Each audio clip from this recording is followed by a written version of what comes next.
नमस्कार, जन उत्तराखंड में आप सभी का स्वागत है। मैं हूं प्रभात। सबसे पहले नजर हेडलाइंस पर।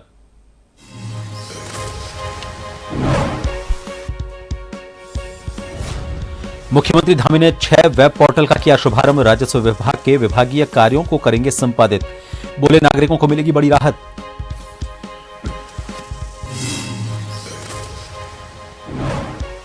नैनीताल हाईकोर्ट के मुख्य न्यायाधीश मनोज कुमार गुप्ता ने ली शपथ। लोक भवन में राज्यपाल ने दिलाई शपथ। जस्टिस गुप्ता 15वें मुख्य न्यायाधीश होंगे।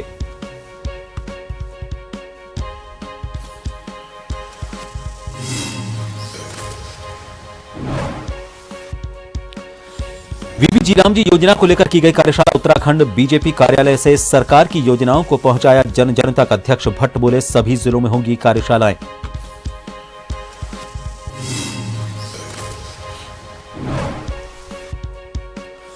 खटीमा में उत्तरायणी कौशिक का हुआ शुभारंभ। निकाली गई सांस्कृतिक झांकियां। 7 दिवसीय आयोजित होगा मेला।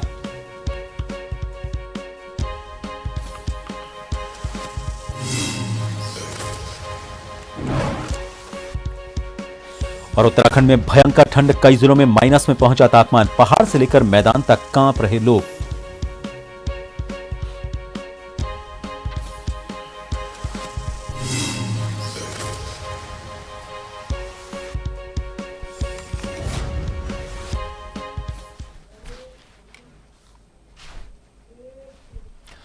मुख्यमंत्री पुष्कर सिंह धामी ने मुख्यमंत्री आवास देहरादून में राजस्व परिषद द्वारा राजस्व विभाग के विभागीय कार्यों से संबंधित 6 वेब पोर्टल का शुभारंभ किया। इसमें ई भूलेख, भू नक्शा, भूलेख अंश, भू अनुमति, एग्री लोन और ई वसूली पोर्टल शामिल हैं। मुख्यमंत्री पुष्कर सिंह धामी ने कहा कि प्रधानमंत्री नरेंद्र मोदी की परिकल्पना के अनुरूप विज्ञान, आईटी और एआई के माध्यम से आमजन को ज्यादा से ज्यादा सहूलियत प्रदान की जा रही है। उन्होंने कहा कि इन वेब पोर्टल के शुभारंभ से नागरिकों को बड़ी राहत मिलेगी। उनका जीवन सरल होगा और उन्हें दफ्तरों के चक्कर नहीं काटने पड़ेंगे। इससे समय की भी बचत होगी।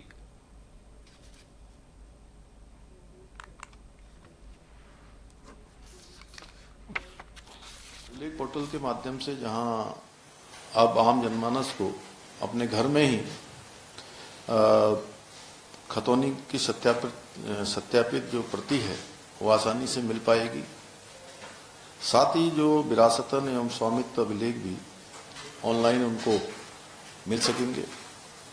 भूलेख अंश वेब पोर्टल के द्वारा जो बहुत सारे हमारे यहाँ पर एक बड़ी चुनौती भी है कि गोल खाते होते हैं और गोल खातों में से ये पता नहीं लगता है कि उस गोल खाते में किसका अंश कितना है। उस पर भी अभी मुख्य सचिव जी ने और राजस्व परिषद के अध्यक्ष जी ने हमको मुझे बताया है कि वो अभी उस पर भी हमारा काम चल रहा है। टिहरी गढ़वाल में आयोजित खेलकूद एवं सांस्कृतिक महोत्सव का समापन समारोह उत्साह और उल्लास के साथ संपन्न हुआ। कई दिन तक चले इस महोत्सव में जिले भर से आए खिलाड़ियों, कलाकारों और प्रतिभागियों ने बढ़ चढ़कर हिस्सा लिया। समापन समारोह के अवसर पर विभिन्न खेल प्रतियोगिताओं के विजेताओं को सम्मानित किया गया। पारंपरिक लोक नृत्य, लोकगीत और सांस्कृतिक प्रस्तुतियों ने दर्शकों का मन मोह लिया। कार्यक्रम के दौरान क्षेत्र की समृद्ध सांस्कृतिक विरासत को प्रदर्शित किया गया।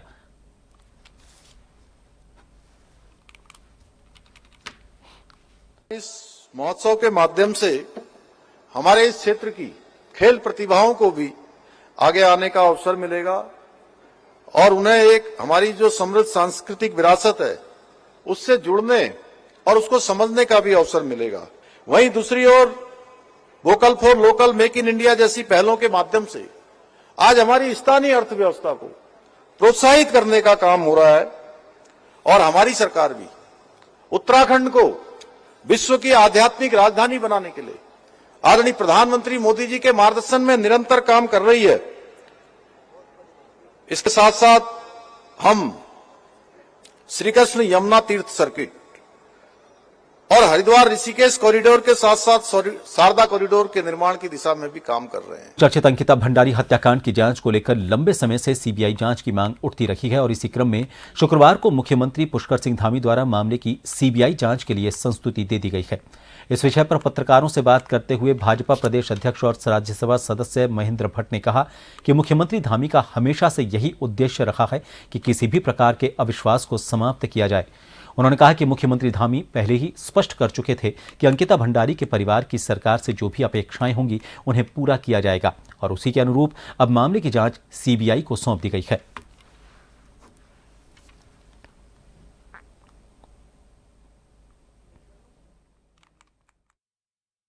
मुख्यमंत्री जी हमेशा अविश्वास के वातावरण को समाप्त करना चाहते हैं और उन्होंने कहा था कि अंकिता के परिवारजन जो अपेक्षाएं सरकार से करेंगे उसको पूर्ण किया जाएगा और उसी आधार पर कल उन्होंने इसकी जांच जो है ये सीबीआई को सौंप दी है।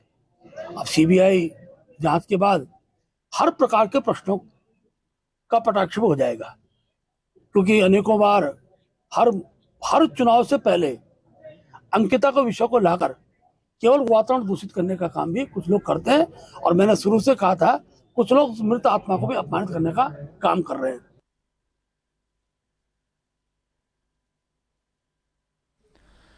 नैनीताल हाईकोर्ट के नवनियुक्त मुख्य न्यायाधीश न्यायमूर्ति मनोज कुमार गुप्ता का शपथ ग्रहण समारोह लोक भवन देहरादून में हुआ।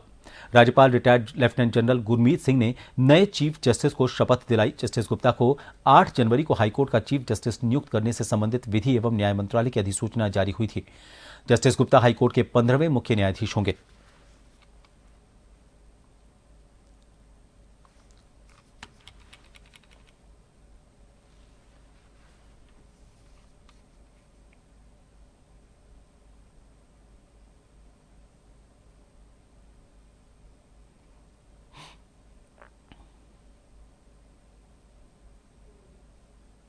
को दिखा रहे हैं लोक भवन में ये कार्यक्रम का आयोजन आज किया जा रहा है। शपथ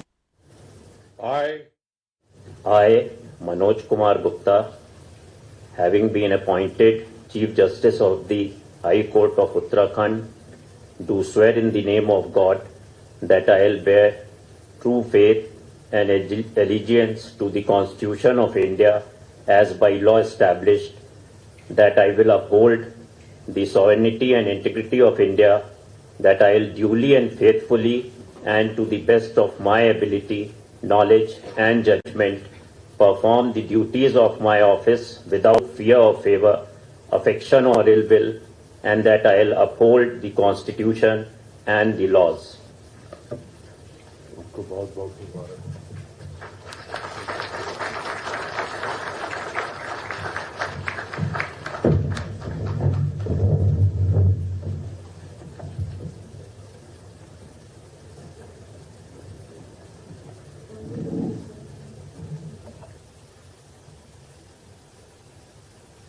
अंकिता भंडारी हत्याकांड मामले में उत्तराखंड सरकार द्वारा सीबीआई जांच की संस्तुति दिए जाने के बाद मुख्यमंत्री पुष्कर सिंह धामी के इस निर्णय का स्वागत किया जा रहा है। इसी क्रम में भाजपा की केदारनाथ विधायक आशा नौटियाल ने मुख्यमंत्री के फैसले का समर्थन करते हुए उनका आभार जताया।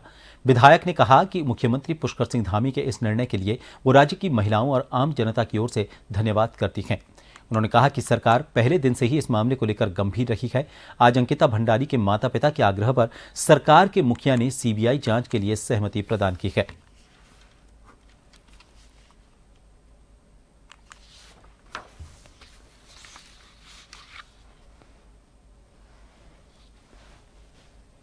अंकिता के माता पिता से बातचीत हुई, जैसे शुरू से ही था कि उनके माता पिता यदि सीबीआई जांच के लिए कहेंगे तो निश्चित तौर पर सीबीआई जांच के लिए भी सरकार बिल्कुल तैयार है। जो भी जांच उनको लगेगा कि हमारी बेटी के न्याय के लिए इस तरह की जांच जरूरी है, तो माननीय मुख्यमंत्री जी ने शुरू से ही कहा था कि उनके माता पिता को पूछा जाएगा और जो वो कहेंगे उस बेटी के साथ न्याय के लिए उस पे हम प्रतिबद्ध हैं।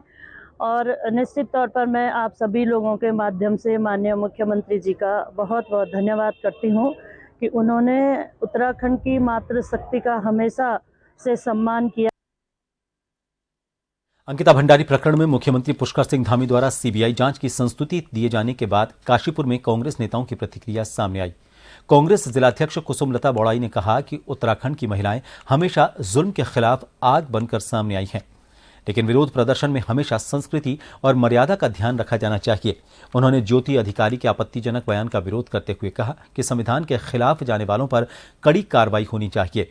वहीं महानगर अध्यक्ष अलका पाल ने मांग की है कि सीबीआई जांच सुप्रीम कोर्ट के जज की निगरानी में हो और वीआईपी का नाम जल्द उजागर किया जाए।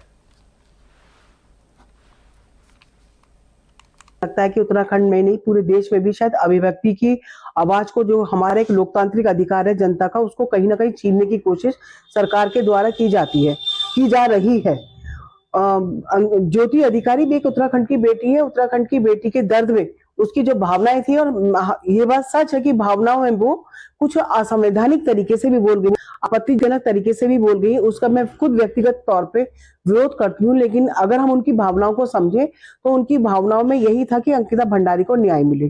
कि महिलाएं आंदोलनकारी रही हैं, ये हमारा इतिहास बताता है हमको, और हमेशा हर जुल्म के खिलाफ यहाँ की महिलाएं आग बनती नजर आई हैं। लेकिन यहाँ पे जो है संस्कृति और मर्यादा का ध्यान हमेशा ही रखा गया है। हमारे सर पे जो हम ये पहनते हैं, ये हमेशा हमारी मर्यादा का प्रतीक रहा है, और मैं स्वयं भी हमेशा विरोध में, जो गलत हुआ है उसके विरोध में रही हूँ, लेकिन कभी भी ऐसी अभद्र टिप्पणी ना हमने करी है, ना हमने संविधान के खिलाफ हम गए हैं। हल्द्वानी महापौर गजराज बिष्ट ने कालाढूंगी नगरपालिका में निवासरत वाल्मीकि समाज के परिवारों से मुलाकात की। इसके तहत कालाढूंगी नगरपालिका के वार्ड 5 में पहुंचकर लोगों की समस्याएं सुनी और समाधान का आश्वासन दिया। महापौर गजराज बिष्ट ने बताया कि 2027 चुनाव को देखते हुए समर्थकों द्वारा जगह जगह कार्यक्रम किए जा रहे हैं। आगामी विधानसभा चुनाव में पार्टी बेस पर ही चुनाव लड़ा जाएगा।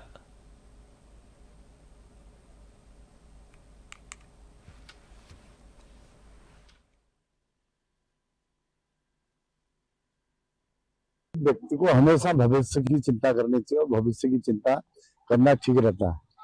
लेकिन आज मैं अपने जो वाल्मीकि समाज के लोग हैं उनके साथ चाय पीने आया था, उनके संग नमकीन खाने आया था, उनके संग बर्फी खाने आया था। उनके साथ बैठकर बहुत सारी चर्चाएं हुई हैं, उनकी बातों को सुना है, अपनी बातों को कहा है। और मेरा मानना यह रहता है कि समाज के प्रत्येक वर्ग को एक साथ मिलकर चलना चाहिए, जिससे कि समाज का विकास हो, क्षेत्र का विकास हो। और मैंने उनसे यहीं पर यही अपील भी की है कि हमारे जो चेयरमैन साहब हैं खतूरा जी, उनके नेतृत्व में जो कालाढूंगी क्षेत्र है बहुत आगे बढ़ रहा है, और आप सब भी ईमानदारी से उनके साथ मिलकर काम करें। और हम सब लोग जब ईमानदारी से मिलकर काम करेंगे तो निश्चित रूप से कालाढूंगी क्षेत्र का विकास होगा। ये उनसे मैंने अपील की है।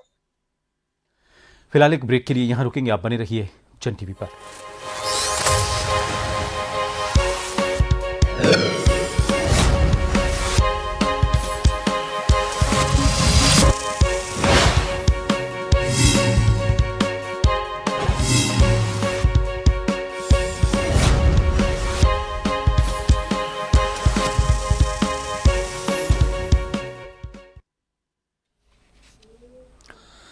ब्रेक के बाद एक बार फिर आप सभी का स्वागत है। रामनगर वन प्रभाग की कोसी रेंज से एक चौंकाने वाली घटना सामने आई है। यहां पर जंगल में लकड़ी लेने गई एक महिला पर हाथी ने हमला कर दिया। गनीमत रही कि महिला की जान बच गई, हालांकि वो गंभीर रूप से घायल बताई जा रही है।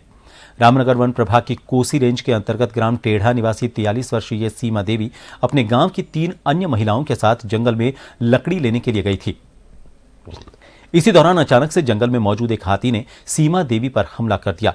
प्रत्यक्षदर्शियों के अनुसार हाथी ने सीमा देवी को अपनी सूंड में उठाकर जमीन पर पटक दिया। साथ में मौजूद अन्य महिलाओं ने शोर मचाया।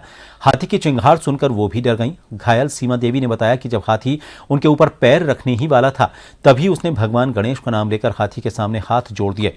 इसके बाद हाथी ने महिला को छोड़ दिया। सभी महिलाएं किसी तरह जान बचाकर जंगल से बाहर सड़क तक पहुंची। हालांकि हाथी पीछे पीछे दौड़ते हुए सड़क तक आ गया।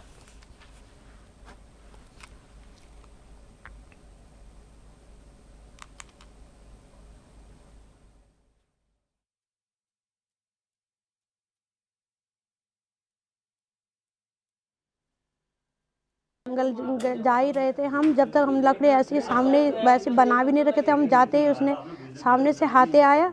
हाथी ने, हम 4 जने थे, हमने कहा वो है जंगली जानवर समझा हमने, पहले जड़ा चित्तल वो समझा हमने। जब तक इतना ही बोला हमने हाँ करा उसके लिए, तब तक वो सामने से काला हाथी था, वो सामने से ही उसने मेरे पे वार कर दिया। मैं जाते ही उसने मेरे को सूंड से ऐसे पकड़ा, नीचे पटक दिया जोर से। जब तक वो पैर ऐसे रख रहा था मेरे को, उसने नीचे लेटा दिया था। मैंने ऐसे ही हाथ जोड़े उसके लिए। मैंने कहा जो गणेश भगवान जी, इतने में वो नीचे को चले मेरे ऊपर, मतलब मेरे को वो आगे को ऐसे चले गया था वो मेरे ऊपर। उसने इतना हुआ पैर नहीं रखा, थोड़ा पैर ऐसे करा उसने। मैंने ऐसे हाथ जोड़े उसके, लेटे लेटे ही हाथ जोड़े मैंने उसके लिए ऐसे ही। तब वो थोड़ा नीचे को गया तो मैंने 4 हाथ पैर रख के ऐसे रास्ते में तब आई इधर को। जो मेरे साथ वाली थी उसने अंकिता भंडारी हत्याकांड में सरकार द्वारा सीबीआई जांच की संस्तुति दिए जाने के बाद कांग्रेस मुख्यालय देहरादून में प्रदेश कांग्रेस अध्यक्ष गणेश गोदियाल ने पत्रकार वार्ता की। इस दौरान उन्होंने सरकार के निर्णय पर सवाल उठाते हुए कहा कि अंकिता भंडारी मामले की सीबीआई जांच की मांग को लेकर कांग्रेस, मातृशक्ति, सामाजिक संगठनों और आम जनता ने लगातार आवाज उठाई, लेकिन सरकार ने पहले दिन से ही जांच को दबाने का प्रयास किया।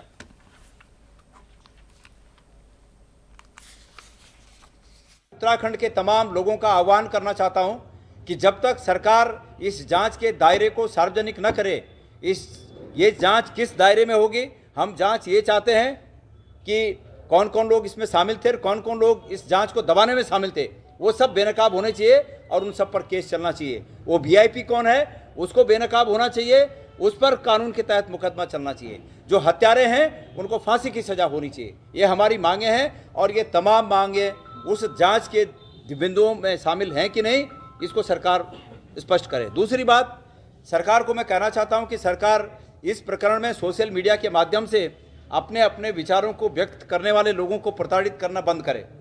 सरकार तमाम पत्रकारों पर, तमाम सोशल मीडिया इन्फ्लुएंसर्स पर और तमाम राजनीतिक लोगों पर दबाव बनाने के लिए जगह जगह केस कर रही है, लोगों से केस करवा रही है। सरकार इस प्रकार की हरकत से बाज आए। सरकार को मैं कहना चाहता हूं कि गणेश गोदियाल को छोड़कर मेरे ऊपर कर रहे हैं, कोई बात नहीं, करें, हम उसको मुकाबला करने के लिए तैयार हैं। गणेश गोदियाल को छोड़कर तमाम लोगों को, तमाम राजनीतिक दलों को और तमाम राजनीतिक दल के नेताओं को, कार्यकर्ताओं को प्रताड़ित करना बंद करें। भारतीय जनता पार्टी के प्रदेश कार्यालय में वीबी जीरामजी योजना को लेकर प्रदेश स्तरीय कार्यशाला हुई। भाजपा प्रदेश अध्यक्ष महेंद्र भट्ट ने बताया कि योजना के उद्देश्यों और फायदों को जन जन तक पहुंचाने के लिए जल्द ही सभी जिलों में भी ऐसी कार्यशालाएं होंगी। उन्होंने कहा कि केंद्र राज्य 90-10 सहयोग से धनराशि सीधे लाभार्थी तक पहुंचेगी, जिससे भ्रष्टाचार पर रोक लगेगी और स्टार्टअप को बढ़ावा मिलेगा। भाजपा संगठन ने योजना के प्रभावी क्रियान्वयन के लिए जिले जिम्मेदारियां तय की हैं।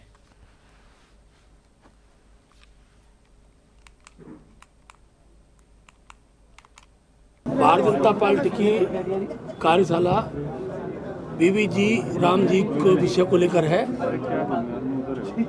और ये कार्यशाला आज प्रदेश स्तर की है।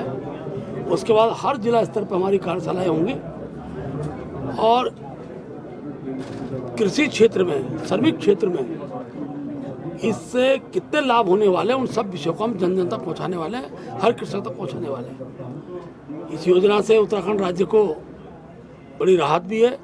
90-10 का रेशो है, उसके आधार पर धनराशि कामगारों को पहुंचे। चंपावत जिले के लोहाघाट ब्लॉक के दिगाली चौड़ में जन जन की सरकार जन जन के द्वार कार्यक्रम के तहत बहुउद्देशीय जन सेवा शिविर का आयोजन किया गया। शिविर में 743 से ज्यादा ग्रामीणों को विभिन्न सरकारी योजनाओं और सेवाओं का फायदा मिला। जिलाधिकारी मनीष कुमार की अध्यक्षता में आयोजित शिविर में शिकायतों का मौके पर ही निस्तारण किया गया और स्वास्थ्य, आधार, श्रम कार्ड, प्रमाण पत्र सहित कई सेवाएं एक ही जगह पर उपलब्ध करवाई गई। ग्रामीणों ने कार्यक्रम को दूरस्थ क्षेत्रों के लिए उपयोगी बताते हुए सरकार का आभार व्यक्त किया।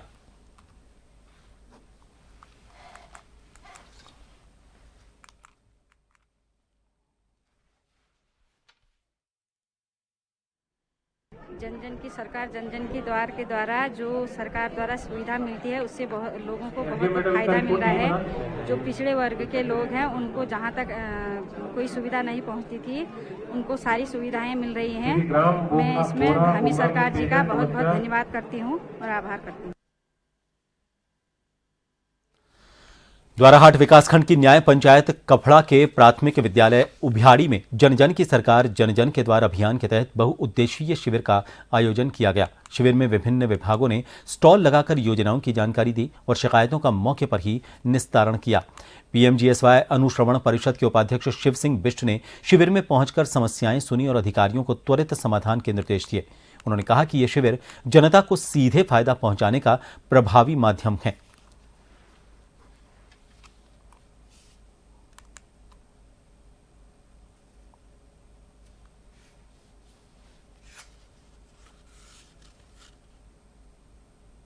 प्रदेश के बहुत ही युवा और ऊर्जावान यशस्वी मुख्यमंत्री आदरणीय पुष्कर धामी जी के कुशल नेतृत्व में पूरे प्रदेश भर में जन जन की सरकार और जन जन के द्वारा जो कार्यक्रम चल रहा है उसके निमित्त हमारी सरकार द्वारा प्रत्येक न्याय पंचायत पर इस तरह के जन जन की सरकार जन जन के द्वारा कार्यक्रम के शिविर आयोजन करे जा रहे हैं और निश्चित रूप से बहुत सारी संख्या में लोगों की जो छोटी छोटी समस्या होती थी उन समस्याओं को निस्तारण के लिए लोगों को अल्मोड़ा यहाँ से दूरस्थ क्षेत्रों में जाना पड़ता था। तमाम विभागीय अधिकारियों को यहाँ पर बुलाकर उनकी जो भी जन समस्या है उन समस्याओं का निस्तारण करा जा रहा है। मनरेगा का नाम बदलकर विकसित भारत गारंटी रोजगार आजीविका मिशन किए जाने को लेकर कांग्रेस ने विरोध तेज कर दिया है। डोईवाला में परवादून जिला कांग्रेस अध्यक्ष मोहित उनियाल ने कहा कि सरकार ने रोजगार के दिन बढ़ाकर 125 तो किए हैं, लेकिन कानूनी गारंटी खत्म कर दी है। इससे गरीबों और मजदूरों के अधिकारों को खतरा है। कांग्रेस ने इसके विरोध में 11 जनवरी को 1 दिवसीय उपवास, 12 से 29 जनवरी तक ग्राम पंचायतों में जनसंपर्क, 30 जनवरी को ब्लॉक स्तर और 31 जनवरी से 6 फरवरी तक जिला स्तर पर धरना प्रदर्शन की घोषणा की है।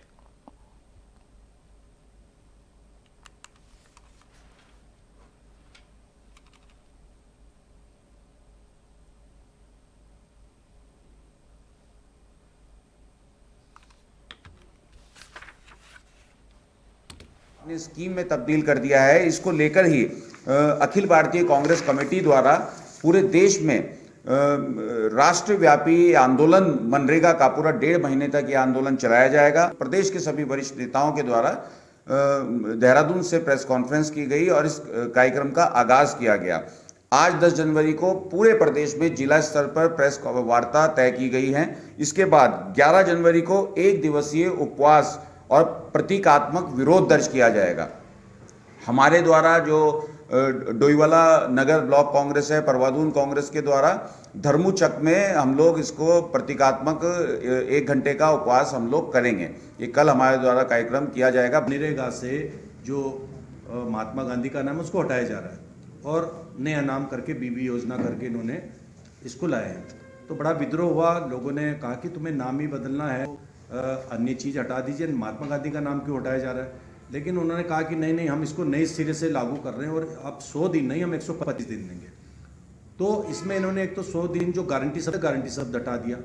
आप लोगों ने देखा होगा हमारा पर्वतीय राज्य है, पहले ही पैसे की कमी है यहाँ पर और 40% का प्रावधान इन्होंने कहा कि राज्य सरकार करेंगे और 60% सेंट्रल गवर्नमेंट देगी। मनरेगा के रूप में उन्होंने पूरा अच्छा काम कराया। गलियाँ अपनी जो बटियाँ होती हैं पहाड़ों में, मैं समझता हूँ कि 80% जो कार्य हैं, चाहे वो पेयजल लाइनों के कार्य भी कई उस रूप में लिए गए, लेकिन ये एक बहुत दुर्भाग्य है। और कई स्टेट तो ऐसे हैं जैसे तमिलनाडु और कर्नाटका, वहाँ पे 300 रुपये दिहाड़ी है। आज 237 रुपये दिहाड़ी में हमारा पहाड़ी बच्चा काम कर रहा है। एक सोचने वाली बात है कि ये इन्होंने जो ये निर्णय लिया है, ये उत्तराखंड के लिए क्या पूरे देश के लिए हितकारी नहीं है। और फिलहाल के लिए इस बुलेटिन में इतना ही। दीजिए इजाजत। नमस्कार।